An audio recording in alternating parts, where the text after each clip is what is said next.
আসসালামু আলাইকুম প্রিয় বন্ধুরা, এই মুহূর্তে আমি চলে যাচ্ছি সাজেক রোডে। আর এত সুন্দর পাহাড়ি ভিউ আপনারা দেখতে পারবেন। তো সুন্দর পাহাড়ি ভিউটা দেখতে আমাদের ইউটিউব চ্যানেলটা লাইক এবং সাবস্ক্রাইব করে রাখবেন আর দেখতে থাকুন সেই সুন্দর ভিউগুলা।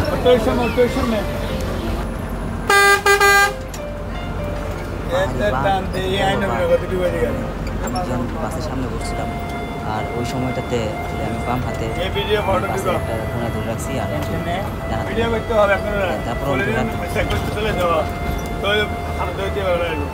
ড্রাইভারগুলো খুব দক্ষ আমার মনে হয়। এত বাতির মধ্যে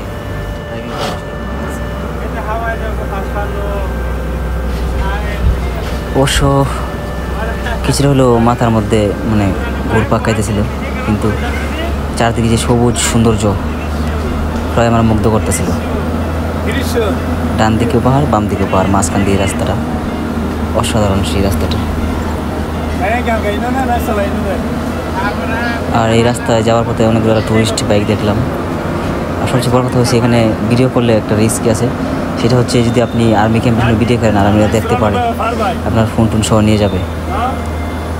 তো আমাকে অবশ্য ড্রাইভার আগে সতর্ক করতেছিল যে আর্মি ক্যাম্প সামনে, ফোন বন্ধ করো। এই জায়গাটা অনেক সুন্দর একটা জায়গা।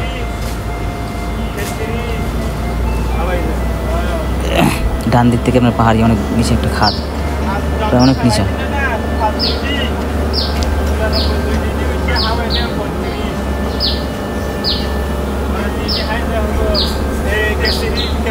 আর এই ফিল্ডটা বাইকে এলে হতো বা একটু বেশি ফিল পেতাম, রাস্তায় রাস্তায় থামতে পারতাম, থেমে ভিডিও করতে পারতাম। কিন্তু বাসে যাওয়াতে আর সেই ভিডিওটা করা হলো না বা ছবি তোলা হলো না। আর বাসের আমি সবসময় যখনই যাই বাসের সামনে বসি, ড্রাইভারের পাশে যে বক্স আছে বক্সে বসি, কারণ প্রকৃতি সুন্দর দেখলে আমার বক্সে বসতে হয়।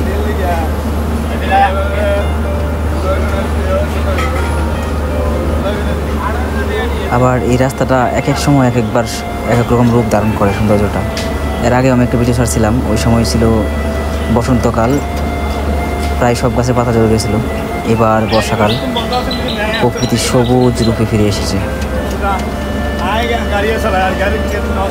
তো সবুজের সৌন্দর্য একটা, আর পাতা ঝরে যাওয়ার সময় যে একটা সৌন্দর্য, এটা একটা কাকতালীয় মানে সুন্দর রূপ ধারণ করেছিল।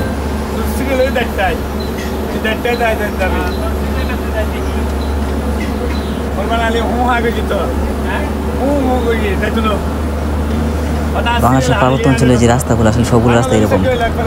আর এই মুহূর্তে সামনে দূরে একটা পাহাড় দেখা যাচ্ছে, এটা হচ্ছে ফুরমন পাহাড়। অনেক উঁচু একটা পাহাড়, যে পাহাড় উঠলে রাঙামাটি পুরো শহর দেখা যায়। ধন্যবাদ প্রিয় বন্ধুরা, আবারও দেখা হবে নতুন একটা ব্লগে। সাথে থাকুন, সাবস্ক্রাইব করে পাশে থাকুন। আবার ধন্যবাদ সকলকে।